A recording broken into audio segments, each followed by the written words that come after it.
신약 성경 고린도전서 1장 26절에서 29절 합독하겠습니다. 시작. 형제들아 너희를 부르심을 보라.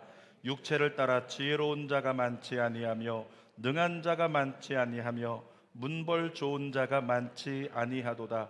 그러나 하나님께서 세상에 미련한 것들을 택하사 지혜 있는 자들을 부끄럽게 하려 하시고 세상에 약한 것들을 택하사 강한 것들을 부끄럽게 하려 하시며 하나님께서 세상에 천한 것들과 멸시받는 것들과 없는 것들을 택하사 있는 것들을 패하려 하시나니 이는 아무 육체도 하나님 앞에서 자랑하지 못하게 하려 하심이라. 아멘. 오늘은 고린도전서 1장 26절에서 29절 말씀을 가지고 부족한 나를 왜 쓰실까? 부족한 나를 왜 쓰실까? 이런 제목으로 말씀을 나눕니다. 저희 어머니 집에는 쓰는 그릇들보다도 찬장에 보니까 쓰지 않으시는 그릇들이 더 많이 있어요. 그래서 제가 가끔 물어봅니다. 아니 저기 쓰지 않는 그릇이 뭘 그렇게 혼자 사시는데 많습니까? 물어보니까 다 이유가 있는 거라고. 정말 좋은 손님 오면 그거 쓰려고 준비해 둔 거라고 이렇게 얘기를 해 주셨어요. 그런데 사실은 뭐 몇 년 동안 한 번도 안 쓸 때도 많이 있다는 거죠. 여러분 이사할 때 보면 느끼지 않습니까? 여러분 이사할 때 이삿짐을 싸는데 세상에 우리 집에 이런 그릇도 있었나 싶을 만큼 쓰지 않고 찬장에 쟁겨두는, 싱크대에 쟁겨두는 그런 그릇들이 생각보다 많다는 거예요. 그리고 놀라운 사실은요, 그 그릇들이 좀 비싼 그릇이 그 안에 많이 있다는 거죠. 실제적으로 주방에서 쓰는 그릇들은 어떻습니까? 대체적으로 값이 좀 비싸지 않은 그릇들을 써요.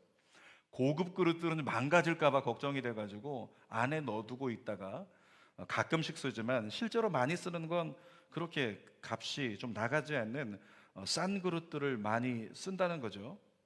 여러분 그릇들 입장에서 본다면요, 그릇을 의인화하면 어떤 것이 더 좋을까? 자, 비싼데 쓰지 않는 그릇이 좋겠습니까? 그렇지 않으면 값이 싸도 쓰임받는 그릇이 좋겠습니까? 찬장에 항상 들어서 아무것도 하지 못하고 그냥 쌓여 있는 채로 있는 그것보다는 날마다 주인의 손에서 주인을 기쁘게 할 수 있는 그런 그릇이 더 좋을 거예요. 사람도 마찬가지죠. 어떤 인생을 여러분 살고 싶으십니까? 여러분의 자녀들이 어떤 인생을 살아가기를 원하세요? 세상에서는 보니까 많은 걸 가졌어요. 세상에서 많이 배웠고 스펙이 있고 그렇지만 하나님께는 쓰임받지 못하는 사람이 있어요. 반면에 세상으로 볼 때는 부족한 게 굉장히 많아요. 그런데 하나님께는 쓰임받는 사람, 여러분이, 여러분의 가정의 자녀들이 그와 같기를 주님의 이름으로 축복합니다. 부족한 것이 많지만 하나님께 쓰임받는 사람, 오늘 그것에 대해서 이야기를 하려고 하는데, 첫 번째로 성경을 보니까요, 하나님이 부족한 자를 택하신 이유가 분명히 나오더라고요. 자, 26절 말씀 같이 읽어보겠습니다. 형제들아 너희를 부르심을 보라. 육체를 따라 지혜로운 자가 많지 아니하며 능한 자가 많지 아니하며 문벌 좋은 자가 많지 않도다. 고린도 교회 성도들을 향해서 사도 바울을 통해 하나님께서 말씀하시는 게, 너희들 중에 보니까 지혜로운 자가 별로 없어. 이 지혜로운 자 누굴 얘기하냐면 당대 시대에는 보니까 철학을 많이 공부한 사람들, 철학을 공부해가지고 삶의 지혜가 있고 삶을 어떻게 살아가면 되는지 그 많이 배워서 삶의 지혜가 있는 사람, 그들을 지혜로운 자라고 얘기합니다. 그런 사람이 별로 없대요. 뿐만 아니라 능한 자가 많지 않다 그러는데, 이 능한 자는 누구냐면 돈이 있고 권세가 있어서 내가 사람을 부릴 수 있고 얼마든지 내 권세를 가지고 마음대로 많은 것을 행할 수 있는 사람, 그런 사람이 능한 자에 해당하는 거예요. 뿐만 아니라 문벌 좋은 자, 그런 사람 누구냐면 상류층 계층의 사람들, 아니면 우리로 얘기하면 우리 뭐 가문이 좋거나 혈통이 좋거나 그래서 금수저, 그와 같은 사람들. 근데 하나님 말씀하시는 거죠. 너희들 중에는 그런 자가 별로 없다. 별로 없는 사람들을 내가 택했어. 이렇게 말씀하시는 거예요. 한마디로 하나님은요, 좀 모자라다 싶은 사람들을 일부러 택하시고 사용하셨어요. 여러분 여담이지만 교회 왜 그렇게 가끔씩 교회 생활하다 보면 사람들 중에 좀 완전하지 않고 문제가 많은 사람들이 있죠. 왜 그렇습니까? 하나님이 일부러 그런 사람들을 뽑으신 거예요. 그러니까 사람 때문에 시험 들지 말고 사람 때문에 염려하지 말자, 하나님께 원망하자, 이렇게 답이 나와야 되겠죠. 여러분 우리 하나님은 왜 능력 있고 사회에서 정말 엘리트가 될 수 있는 그런 사람들을 주로 쓰시지 않고 주로 약한 자, 부족한 자, 모자란 자 이런 사람을 왜 쓰셨을까요? 사도 바울은 그 이유를 분명하게 오늘 본문에 단언합니다. 29절 같이 읽어볼게요. 이는 아무 육체도 하나님 앞에서 자랑하지 못하게 하려 하심이라. 뭐라고요? 하나님이 어느 누구도 내가 이렇게 했어라고 말할 수 없도록 하나님 앞에 자랑하지 못하고 세상에 나 같은 자가 이걸 했어, 나 같은 자가 이걸 했나, 하나님의 은혜입니다 고백할 수 있게 만들어 주신다는 거죠. 여러분 잘 보세요. 자존감이 높은 것과 스스로를 자랑하는 것은요, 성질 자체가 틀려요. 부모로서 자녀를 양육할 때 가끔 우리 아이들이 막 자기를 자랑해요. 난 이것도 할 수 있어, 난 저것도 할 수 있어. 자랑하는 거거든요. 자랑한다고 자존감이 높은 게 아니에요. 구분해야 됩니다. 여러분, 자존감이 높은 사람은 스스로에 대한 만족도가 높아요. 그러니까 스스로 자랑할 필요가 없어요. 이미 나는 만족하는 거예요. 오늘 아침에 여러분 그렇게 하셨습니까? 거울 보면서 잘생겼다, 더 예뻐졌네, 아 진짜 넌 최고 같아, 그렇게 하고 나오셨습니까? 거의 기대할 수가 없죠. 자존감이 낮은 사람들이 주로 교회를 많이 다닌다, 이런 속설들이 있는데, 그러니까 이 스스로에 대한 만족감이 있으니까 남이 부럽지를 않아요. 그러니까 다른 사람과 자신을 비교를 안 해요. 비교를 하지 않으니까 그냥 겸손함이 가능하다는 거죠. 반면에 자존감이 낮은 사람 어떤 줄 아십니까? 스스로에 대한 만족도가 낮아요. 그러니까 자꾸만 남과 나를 비교합니다. 교회만 가면 자꾸만 눈에 누가 걸려요. 나보다 눈이 큰 사람 걸리고, 나보다 키가 큰 사람 걸리고, 나보다 좀 옷이 좋아진 사람 걸리고, 뭐 이런 것들 다 걸려가지고 날마다 사람 만나면 자꾸 비교가 되는 거예요. 그와 같은 특징이 내 안에 있다면 자존감이 조금, 죄송합니다, 낮으신 겁니다. 그렇기 때문에 그런 반응이 우리 안에 나온다는 거죠. 여러분, 자존감이 낮은 사람은요, 비교해서 다른 사람을 깎아내려요. 어떻게든지 내가 좀 더 괜찮아 보이려고 다른 사람을 깎아내리거나 때로는 자신을 과대 포장해서 자랑을 합니다. 그러니까 자존감이 낮은 사람들의 특징이 있는데, 남과 나를 비교하기 때문에 관계에서 피해의식을 자주 느낍니다. 그러다 보니까 허세가 좀 많아요. 남자분들 중에서 그런 분들이 있죠. 목욕탕 갔는데 목욕탕에 굳이 다 이렇게 벗고 들어가야 되는데 꼭 하나 걸치고 들어가는 분 계시죠. 이 목에다 뭐 치렁치렁 이렇게 걸치고 흔들면서, 온탕에 들어가서 이걸 왜 흔들고 있는지 모르겠어요. 흔들면서 뭐요? 금목걸이. 이 금목걸이 메고 있는 분들 자존감이 낮을 가능성이 많습니다. 여러분의 가정에 같이 사시는 분이 그거 메고 있으면, 오늘 예배 가운데도 지금 예배 가운데도 메고 오신 분 계시죠? 있을 줄로 믿습니다. 자존감이 조금 낮을 확률이 많다. 허세를 부리는 거, 그런 이유라고 하는 거죠. 여러분, 리더가 자존감이 낮으면 피곤합니다. 왜냐하면 자꾸 지나갈 때마다 분명히 리더인데도 불구하고 날 무시하는 거야? 날 무시하는 거야? 이렇게 생각하는 사람들이 자존감이 낮다는 거죠. 여러분들이 이 가운데 지금 자녀가 별로 없고요, 대부분 부모들인데, 아이들에게 엄마가, 아빠가 이런 얘기를 해요. 너 엄마 무시하는 거야? 너 아빠 무시하는 거야? 자존감이 낮으신 분들이십니다. 많이 찔리죠? 자존감이 낮은 분들이에요. 그러니까 자꾸 날 무시하는 것 같고, 왜냐면 자존감이 높은 사람은 이미 자기 만족감이 있어서 괜찮아요. 괜찮아, 이래도 괜찮고 저래도 괜찮다라고 하는 거죠. 고린도 교회 성도들을 보니까요, 자존감이 낮았어요. 자, 한번 살펴볼까요? 고린도전서 1장 11절입니다. 시작. 내 형제들아, 근로의 지편으로 너희에 대한 말이 내게 들리니 곧 너희 가운데 분쟁이 있는 것이라. 이게 뭐냐면, 분쟁이 있다 그러는데 내가 커, 아니야 내가 커, 아니야 내가 커, 지금 허세 부리고 있는 거예요. 이게 뭐라고요? 자존감이 낮은 사람들의 특징. 12절도 읽어보겠습니다. 시작. 너희가 각각 이르되 나는 바울에게, 나는 아볼로에게, 나는 게바에게, 나는 그리스도에게 속한 자라 한다는 것이니. 무슨 말하고 있는 겁니까? 이쪽에서는 얘기하는 거죠. 난 바울파야. 무슨 소리야? 난 아볼로파야. 우리가 정통이야. 그랬더니 저쪽에 있는 사람들이 우리는 베드로파다. 우리가 정통이야. 그러면서 서로 막 자기들이 잘났다고 스스로 자랑하고 있는 상황, 그것이 바로 지금 고린도 교회의 상황인 거예요. 그러니까 사분오열되고 있는 거죠. 다투고 있는 거예요. 여러분, 예수님 말씀 잊지 마세요. 누가복음 14장 11절에 분명히 말씀하셨습니다. 시작. 무릇 자기를 높이는 자는 낮아지고 자기를 낮추는 자는 높아지리라. 한 번 더요. 무릇 자기를 높이는 자는 낮아지고 자기를 낮추는 자는 높아지리라. 여러분, 예수님은 낮추는 자가 되라고 말씀하셨어요. 근데 예수님 말씀과 거꾸로 반대되는 행동이 있죠. 자기를 높이는 행동. 자, 예수님과 반대된다. 어디서 나온 행동일까요? 근본이 뭐예요? 사탄이죠. 예수님 반대는 사탄이에요. 그러니까 사탄이 근본되어 나온 마음이 자기를 높이려고 하는 마음이거든요. 이사야 성경에 분명히 나옵니다. 이 사탄이 어떤 놈인지. 이사야 14장 13절에서 14절 같이 읽어보겠습니다. 내가 내 마음에 이르기를 내가 하늘에 올라 하나님의 뭇별 위에 나의 보좌를 높이리라. 내가 북극 지폐 산 위에 좌정하리라.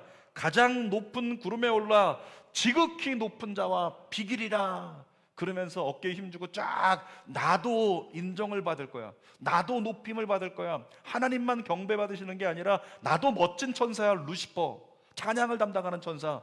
나의 영광으로 나도 높임을 받을 거다. 그래서 3분의 1의 천사를 데리고 타락한 천사, 그게 루시퍼인데 그가 바로 사탄이죠. 그래서 사탄은 그 속성 자체가 자꾸만 높아지려고요. 자기를 과시하려고 하는 이런 습성이 있다는 거죠. 여러분, 하나님과 자신을 비교해서 이 사단은 꿀리지 않으려고 자꾸, 아까 얘기했죠. 자존감 낮다고. 자존감 낮은 사람들이 뭐가 있다고요? 이거 금목걸이 말고 뭐라고요? 두 글자로 허자로 시작하는 거, 허세가 있어요. 그러니까 이 사탄도 자존감이 낮아가지고 허세가 있어요. 그러니까 여러분, 우상단지들 세워놓은 데 많이 가보셨나요? 동남아에 가보면 엄청난 우상들 많이 있죠. 가보면요, 우상들이 예쁘게 안 생겼어요. 조목조목하게 생기지 않았어요. 우상들을 엄청나게 크게 만들었어요. 이 우상들의 특징이 있는데요, 첫 번째, 크게 만듭니다. 두 번째, 인상을 보면 험상궂어요. 사람을 위협해서 짓누르려고, 두렵게 하려고, 그 위에 군림하려고 무섭게 서 있죠. 뿐만 아니라 모양을 보면 사람이랑 짐승을 합쳐놓고 짐승이랑 짐승을 합쳐놓고 해가지고 그렇게 무시무시하게 만들어 놨다라고 하는 겁니다. 그게 뭐냐면 다 허세인 거예요. 허세 부려가지고 자신이 높아지려고 하는 그 모습의 결과라고 하는 거죠. 만약에 하나님께서요, 세상적으로 출중한 사람들을 뽑아서 하나님 나라를 위해서 쓰셨다면 어떻게 될까요? 그들은 나중에 자기가 잘나서 한 줄 그렇게 알고 교만해졌을 거예요. 오늘 대표 기도하신 안수 집사님이 교회 건축에 대해서 기도를 많이 하셨는데, 주는 교회가 소소한 건축을 준비를 하고 있어요. 다음 세대들을 위해서. 그런데 주는 교회 건축하려고 준비를 하다 보니까 예를 들어서 건축하는데 한 40억 필요하다. 그런데 갑자기 이쪽에 창가에 오늘 앉으신 분 중에서 예배드리다가 이 광명한 빛의 은혜를 받으사, 저분들 중에 누군가가 갑자기 헌금을 들고 나오는데 20억을 헌금하신 분이 계시다고 생각해 보세요. 딴 동네 같으면 여기서 막 아멘 하는데 믿어지지 않는다는 얘기죠. 자, 그런데 만약에 그런 일이 벌어진다고 생각해 보세요. 교회에서는 올커니, 야 대단하다, 주님께서 이런 건축을 준비하셨구나, 그리고 막 좋아하겠죠. 나중에 어떤 일이 벌어질까요? 교회가 세워졌어요. 근데 그분은, 다른 분들은 정말 감사하다, 주님의 은혜를 누리지만, 그렇게 20억을 하나님께 드린 사람은요, 지나갈 때마다 어깨를 좀 약간 펴고, 지나갈 때마다 야 내가 이 교회 세웠네, 내가 이 교회 세웠네, 그러면서 자기도 모르게 힘이 들어가고 자기도 모르게 자기가 한 것처럼 교만해진다는 거예요. 그래서 교회에는 그런 형태가, 그런 모습이 사실은 좋은 게 아니다라고 하는 거죠. 주는 교회가 세워질 때도요, 정말 이 교회가 세워질 때도 비용이 많이 들기는 했지만은, 그런데 누군가가 크게 헌신했던 분이 없어요. 주식으로 얘기하는 것처럼 개미군단, 정말 조금씩 모든 사람들이 같이 섬기고 나누고 베풀고 그렇게 하면서 이 자리에 없는 모든 성도들, 주는 교회 바깥에 있는 성도들이 마음을 모아서 이 교회를 세우게 됐다는 거죠. 그러니까 누구 하나 자랑할 수 있는 사람이 없게 만드시는 하나님, 전 그것이 너무 감사해요. 앞으로도 그런 일이 동일하게 일어나기를 원합니다. 왜냐하면 하나님은 알고 계시거든요. 사람이라는 것은 순식간에 교만해져요. 순식간에 내가 뭔가 했다고 생각하면 교만해지는 게 인간입니다. 그렇기 때문에 우리 하나님께서 하나님의 사람들을 쓰실 때요, 부족함이 많은 사람들을 택하시고 쓰셨다라고 하는 사실입니다. 그래야지만 나를 높이지 않고 하나님을 높이고 하나님을 자랑하게 되기 때문에. 자, 두 번째로 하나님이 택하신 사람들을 한번 살펴보겠습니다. 볼게요. 자, 하나님이 택하신 사람들이 세 부류가 있는데요. 첫 번째로는 미련한 자를 우리 하나님이 택하십니다. 27절 상반절 읽어보겠습니다. 그러나 하나님께서 세상에 미련한 것들을 택하사 지혜 있는 자들을 부끄럽게 하려 하시고, 하나님이 미련한 자를 택하신대요. 누구를 부끄럽게 하신다고요?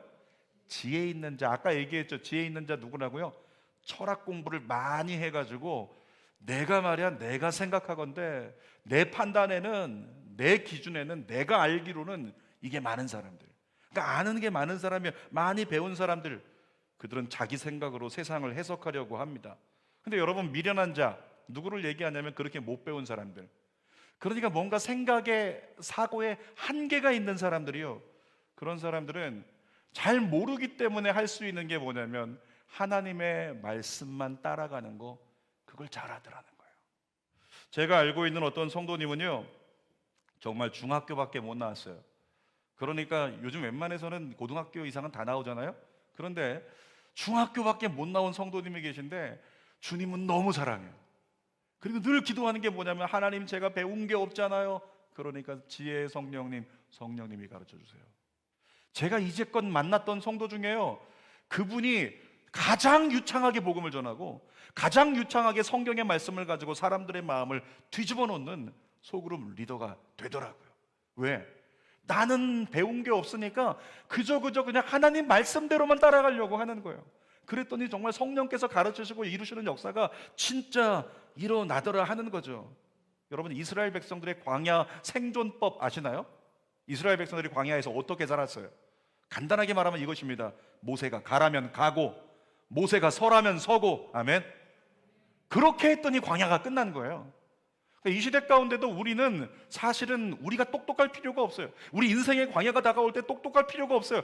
그냥 미련할지라도 하나님의 말씀만 끝까지 따라가고, 주님이 가라면 가고 서라면 서고 주님만 따라가는 인생 산다면 여러분 인생의 광야도 끝날 줄 믿습니다. 여러분, 이스라엘 백성들의 그 광야 행진은요, 좀 배웠다는 사람들이 볼 땐 미련해 보일 수 있어요. 모세가 얘기합니다. 얘들아, 저 구름 기둥이 움직이면 갈 거고 저 불 기둥이 움직이면 갈 거야. 그런데 어느 날은 보니까 1년 몇 년이 지나도 이게 안 움직여요.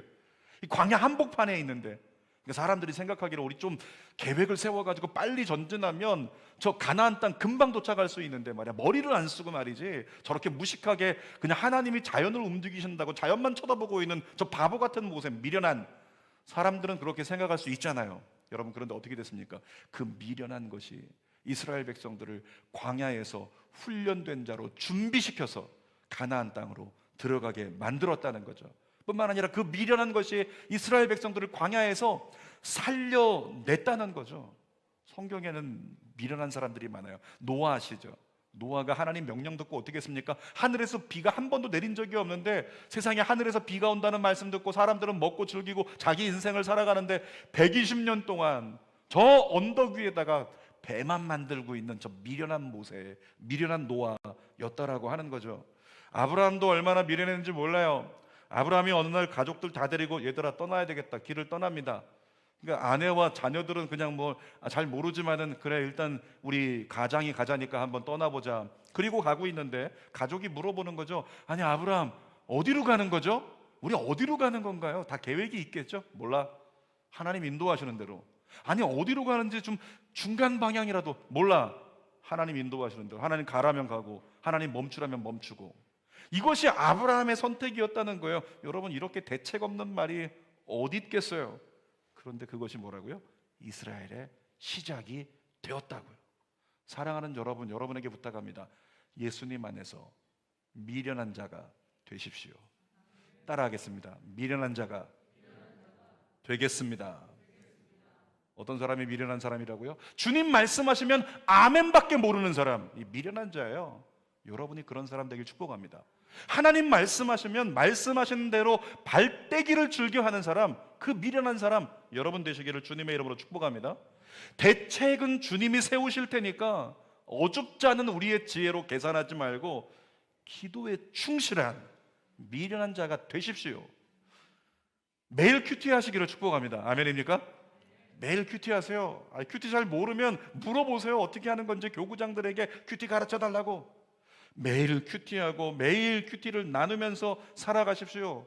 목사님 사는 게 너무 바빠요. 여러분 사는 게 너무 바쁜 거 알고 있습니다. 큐티하면 시간 많이 들고 쉽지 않은 거 알고 있습니다. 누군가는 이렇게 질문할지도 몰라요. 목사님 큐티한다고 돈 더 법니까? 큐티 아이들 시키면 공부 더 잘하나요? 해보고 얘기하라고요. 진짜 해보고 어떻게 하나님 이끄시는지 해보고 얘기하시라고요. 매일 큐티하는 삶이요 미련해 보일 수 있어요. 자, 매일 1시간 기도하는 삶이요 미련해 보일 수 있어요. 지금 바빠 죽겠는데. 그런데 뭐라고요? 그 미련한 삶이 쌓이면 그 누구도 가질 수 없는, 그 누구도 흔들 수 없는 강력한 영적 내공이 우리 안에 생긴다는 거죠. 여러분 안에 그 일이 일어나기를 축복합니다. 자, 잠언 16장 3절 말씀 읽어보겠습니다. 너의 행사를 여호와께 맡기라. 그리하면 내가 경영하는 것이 이루어지리라. 여러분 이 행사, 이 말씀 띄워놔 주세요. 행사에다가 다 대입할 수 있지 않습니까? 너의 사업을 여호와께 맡기라. 어떻게 하신다고요? 그가 이루어 주신대요. 너의 직장 생활도 여호와께 맡기라. 어떻게 하신다고요? 그가 이루어 주신대요. 우리 자녀들의 학업을 여호와께 맡기라. 그가 이루어 주신대요. 특별히 여러분의 자녀들을 이 말씀에 꼭 대입해서 여러분의 자녀를 하나님께 맡기세요. 하나님이 인도해 주실 수 있도록 여러분의 자녀들이요 교회 중심으로 더 살 수 있게 만들어 주세요. 자, 지금은 코로나 시즌이니까 지금 올 여름에도 지금 수련회를 못할 것 같아요. 그런데 올 여름 지나고 이제 괜찮아지고 백신이 보편화돼 가지고 모두가 다 괜찮아진다면 겨울에 여러분의 자녀들 수련회 다 보내시고요. 여러분의 자녀들 고1이든 고2든 고3이든 중학생이든 더욱 교회 중심으로 지낼 수 있도록, 더 하나님 안에 지낼 수 있도록 여러분이 그렇게 만들어주면 세상은 그런 얘기 할지 몰라요. 아무개 엄마 좀 미련한 거 아니야? 지금 애가 몇 학년인데. 여러분 기억하십시오. 예수 안에 미련한 자가 되면 예수님이 그 자녀의 미래를 책임져 주십니다. 그 미련한 일로 성경의 역사가 다 이루어지게 된 거죠. 자, 두 번째로 하나님이 택하신 사람이 있는데요, 약한 자를 택하셨다고 말씀합니다. 27절 하반절 읽어보겠습니다. 세상에 약한 것들을 택하사 강한 것들을 부끄럽게 하려 하시며. 이 강한 것들을 부끄럽게 하신다고 했는데, 강한 것은 26절에 나오는 능한 자들이에요. 정말 돈 많고 권세가 있는 그와 같은 사람들. 여러분 돈 많고 권세가 있다라고 되면 어떻습니까? 자기 권세를 의지해요. 가끔씩 우리가 보는 거 있잖아요. 교통순경이 이렇게 잡았는데 음주로 단속했는데 내가 누군데 말이지, 이렇게 이야기하는 사람들 꼭 있잖아요. 우리 하나님은 그와 같은 사람들이 아니라 성경에 얘기하기를 돈 없고 권세가 없어서 세상에 내세울 것이 없는 사람들, 그런 사람들을 하나님이 택하시고 쓰시기를 즐겨 하신다는 거죠. 여러분은 왜 그렇습니까? 정말 약한 사람들이요, 정말 의지할 것이 없는 사람들은 진짜 하나님 의지하거든요. 아무것도 없으면 하나님 의지하게 되어 있어요. 대한민국에 제일 많이 기도했을 때가 언젠지 아십니까? 한국교회가 기도가 가장 뜨거웠던 때 언젠지 아시나요? 선배들의 얘기를 들어보니까 6.25 전쟁 직후래요. 6.25 전쟁 직후에 너무 힘들어가지고 너무 어려워서 교회에는 사람들이 인산인해였대요. 날마다 울면서 기도했대요. 날마다 철야하면서 우리를 살려달라고, 우리 나라를 지켜달라고 기도했다는 거죠. 보릿고개일 때요 정말 교회 성도들이 많이 기도했대요. IMF 때 있죠, 굉장히 많이 기도했대요 교회들이. 그 다음에 교회들이 많이 기도하고 있습니다. 언제? 지금이요. 코로나 시즌이 돌아오니까 힘들어서 교회들이 이전보다 의외로 더 많이 기도하더라라고 하는 거죠. 자, 왜 더 많이 기도했다고요? 환경을 통해서 그냥 의도하지 않게 어려운 상황이 됐기 때문에, 환경을 통해서 약한 자가 되었기 때문에 그 약해지니까 하나님을 의지하게 되어 있는 거죠. 사랑하는 여러분, 약한 자가 되는 걸 두려워하지 마십시오. 전도서 3장을 보면 말씀합니다. 모든 범사에 기한이 있다고. 살 때가 있으면 죽을 때가 있고, 괜찮을 때가 있으면 괜찮지 않을 때가 있고, 울 때가 있으면 웃을 때가 있고, 또 가질 때가 있으면 놓을 때가 있다, 이런 말씀하셨어요. 그러니까 우리 인생 가운데 늘 잘 된다 나는 없어요. 기대하지 마세요. 늘 밑바닥이다, 절대 그렇지 않습니다. 하나님 반드시 세워주십니다. 성경의 언약이잖아요. 여러분 항상 잘 될 수 없어요. 안 되는 날도 다가옵니다. 신앙도 그래요. 항상 성령 충만했으면 좋겠는데 그렇지가 않아요. 항상 성령 충만한 게 아니라 내 믿음이 바닥을 치는 날도 우리에게 다가올 수 있다는 것입니다. 여러분, 그런데 한 가지 기억하세요. 내가 가장 약해지는 그날에 우리 하나님은 가장 강한 손으로 여러분을 붙잡아 주신다. 그래서 내가 가장 약해지는 순간이 다가온다면 그때는 우리가 할 수 있는 최선은요, 힘 빼는 거예요. 힘 빼고 하나님께 기대는 겁니다. 힘 빼고 하나님께 기대고 하나님께 외마디 외치는 거죠. 하나님 도와주세요. 여러분, 힘들고 어려울 때 내가 모든 삶에 주어진 것이 다 밑바닥을 드러내서 약해져 버렸을 때요, 그때 그냥 나와가지고 한 시간씩 막 기도하면서 주여 주여 불러 하면서 방언하고 이럴 필요 없어요. 그냥 하나님 앞에 나와서 하나님께 힘 빼고, 지금 절망의 바다에 빠졌는데 힘 주면 안 돼요. 힘 빼고 있어요. 건져내죠. 힘 빼고 하나님 힘들어요. 하나님 도와주세요. 여러분이 하나님을 부르면 하나님께서 여러분을 잡아주실 줄 믿습니다. 정궁화 전도사님이요, 오늘이 면역력이 제로가 되는 날이에요. 그러니까 어제까지 면역력이 10까지 떨어졌고 지금 이제 골수 이식을 했기 때문에 면역력을 일부러 떨어뜨려야 면역 체계가 골수 이식한 걸 전쟁하지 않고 방어하지 않아야 되니까 그 이식받은 골수가 자기 것이 되기 위해서 면역력이 제로가 돼야 돼요. 근데 여러분, 면역력 제로는 뭘 얘기하냐면 조그만 균에도 당장에 폐혈증 걸릴 수 있다. 그러니까 문제가 생겨서 사망하는 사람들 보면 90%가 다 폐혈증이야. 세균 감염 때문에.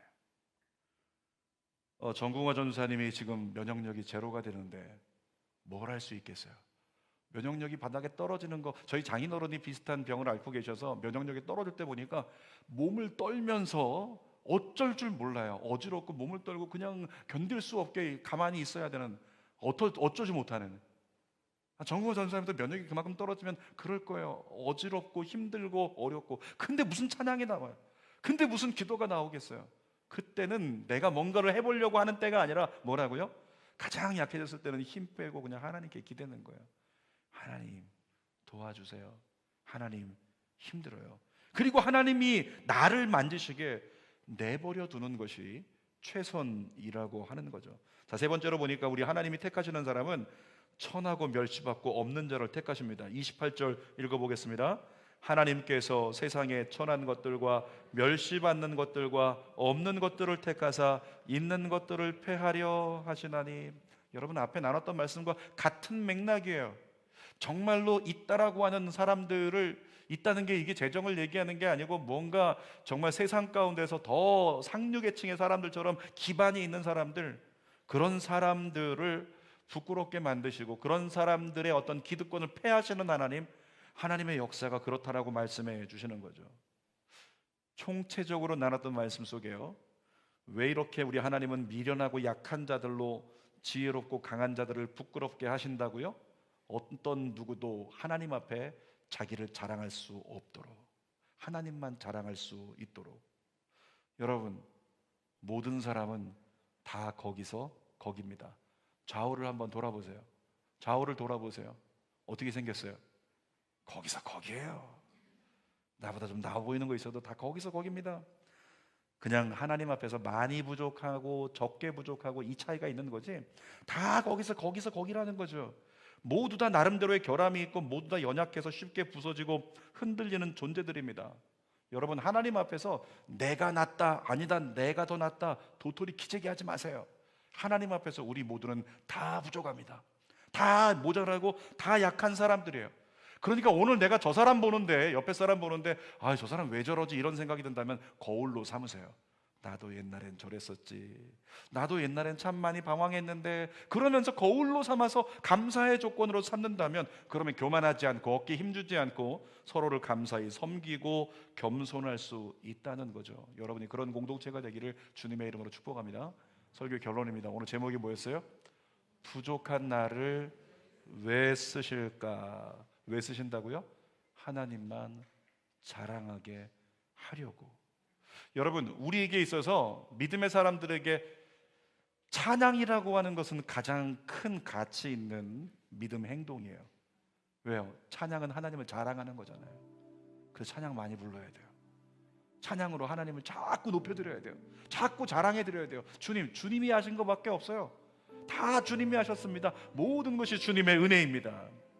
여러분, 내가 미련했을 때, 내가 약해졌을 때, 내가 없는 자가 되었을 때, 그때 하나님이 여러분을 위해서 역사하신 것 잊지 마십시오. 그러므로 이 시대 가운데 그리스도인으로 사는데, 지금 이 시대의 문제가 뭔지 아시죠? 우리 자아가 너무 강하고 너무 세고 너무 크다는 것, 도무지 내 안에 주님을 영접하지 않는다는 것, 그것이 현대 그리스도인들의 가장 큰 문제거든요. 여러분의 마음의 보좌에서 내려오세요. 여러분의 마음의 보좌에 예수님을 앉혀드리세요. 그리고 예수님 앞에 엎드려서 예수님 말씀만 하세요. 제가 미련하게 주님 말씀에 아멘만 할게요. 주님 말씀하시면 주님 가라시면 가고 설하시면 서는 말씀만 따라가는 인생, 그 미련한 인생을 제가 살겠습니다. 정말 말도 안 되게 바쁘고 힘들지만 하루 1시간 이상 기도하며 그렇게 내 시간을 내서 하나님 말씀을 묵상하고 주님을 따라가는, 세상이 보기에 미련한 사람, 주님 제가 되겠습니다. 여러분, 그런 고백을 여러분이 꺼내신다면 주님이 말씀하실 겁니다. 그래, 내가 너를 쓰겠다, 내가 너를 사용하겠다. 하나님의 손에 쓰임받는 여러분 다 되시기를 주님의 이름으로 축원합니다. 기도하겠습니다. 살아계신 아버지 하나님, 모든 인생들이 전부 다 한숨을 쉽니다. 하루하루를 살아가면서 자녀를 바라보는 것도 한숨 나오고, 일을 하는 것도 한숨 나오고, 내 인생 돌아봐도 한숨 나오고, 모든 사람이 한숨 투성입니다. 하나님, 이때는 우리가 하나님을 바라보지 않으면, 거룩한 미련한 자가 되지 않으면 해결되지 않는 때입니다. 오늘 사랑하는 믿음의 권속들이 미련스럽게 하나님 앞에서 아기를 가져야 되는데 미련스럽게 기도만 하고 있는 한나처럼, 우리도 하나님 앞에 엎드려 기도의 자리에 머물러서 미련한 자처럼 주님의 도우심을 끝까지 기다리는 미련한 예배자가 되게 하여 주시옵소서. 예수님의 이름으로 기도하옵나이다. 아멘. 우리 말씀을 생각하면서 우리의 삶에 새로운 날을 허락해 주실 주님을 기대하고 우리 함께 찬양으로 고백하고 기도합시다. 고달픈 삶의 은혜도 누려지고 곧 사라질 것에 내 맘 두네. 헛되고 헛된 것들을 바라보며 그 은혜를 놓치며 살았네. 주어진 삶을 묵묵히 살아가며 날 붙드신 주 예수를 보내.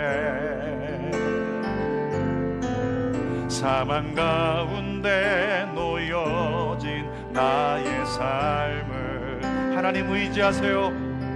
날 건지신 그 이름 예수. 아멘. 나의 한숨을 바꾸셨네. 주를 향한 노래로, 소망의 노래로 나의 눈물을 거두신 주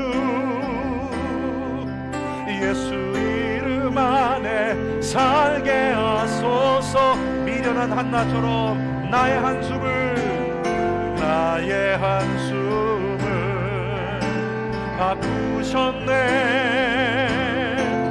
주를 향한 노래로, 소망의 노래로 나의 눈물을 거두신 주 예수 이름 안에 살게 하소서.